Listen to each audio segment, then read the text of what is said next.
This is the Wizard News. Oh, the weather outside is frightful, but the fire is so delightful. And since we've no place to go, Authorities were hunting on Thursday, November 9th, 2023, for whoever sent suspicious letters, including some containing fentanyl, to elections offices in at least 5 states since Election Day, November 7th, delaying the counting of ballots in some local races in the latest instance of threats faced by election workers around the country.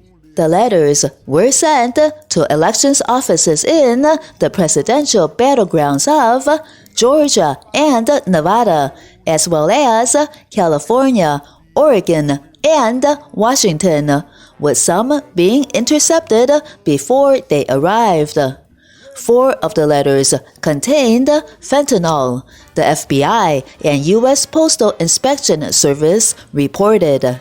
Among the offices that appeared to be targeted was Fulton County in Georgia, which includes Atlanta and is the largest voting jurisdiction in one of the nation's most important presidential swing states. Authorities were working to intercept the letter.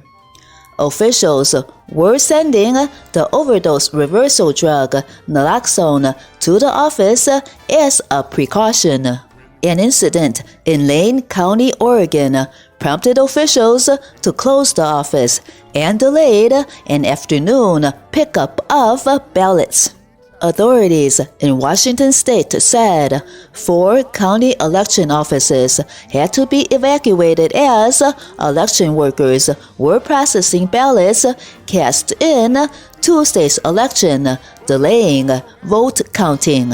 The election offices received the envelopes containing powders. Local law enforcement officials said the substances in King and Spokane counties field tested positive for fentanyl. In at least one other case, the substance was baking soda. One letter contained a warning about the vulnerability of ballot drops and demanded ending elections. The sender's political leanings were unclear. Elections offices in 2 Washington counties received suspicious envelopes while processing ballots during the August primary, and a letter sent to King County tested positive for traces of fentanyl. Those letters remain under investigation by the U.S. Postal Inspection Service and FBI. Fentanyl, an opioid that can be 50 times as powerful as the same amount of heroin, is driving an overdose crisis deadlier than any the U.S. has ever seen, as it is pressed into pills or mixed into other drugs. Briefly touching fentanyl cannot cause an overdose, and researchers have found that the risk of fatal overdose from accidental exposure is low.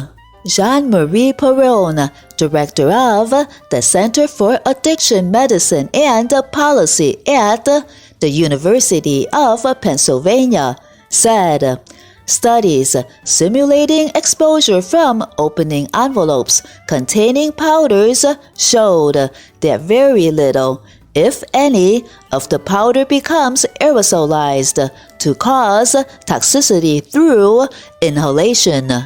Fulton County, Georgia, Commission Chairman Rob Pitts said the county's election workers have been under threat since at least when 2 of them were singled out following the 2020 presidential election, with then Republican President Donald Trump, attorney Rudolph Giuliani, and others falsely alleging that election workers were stuffing ballots to aid Democrats. Democrat Joe Biden narrowly won the state. Part of the Fulton County prosecution that indicted Trump, Giuliani, and 17 others includes criminal charges focusing on statements and acts made against election workers. Pitts said he believes that in 2024, Georgia's most populous county will be the focal point of election scrutiny. Many election offices across the United States have taken steps to increase the security of their buildings and boost protections for workers amid an onslaught of harassment and threats following the 2020 election and the false claims that it was rigged. Source: Associated Press, November 9th, 2023.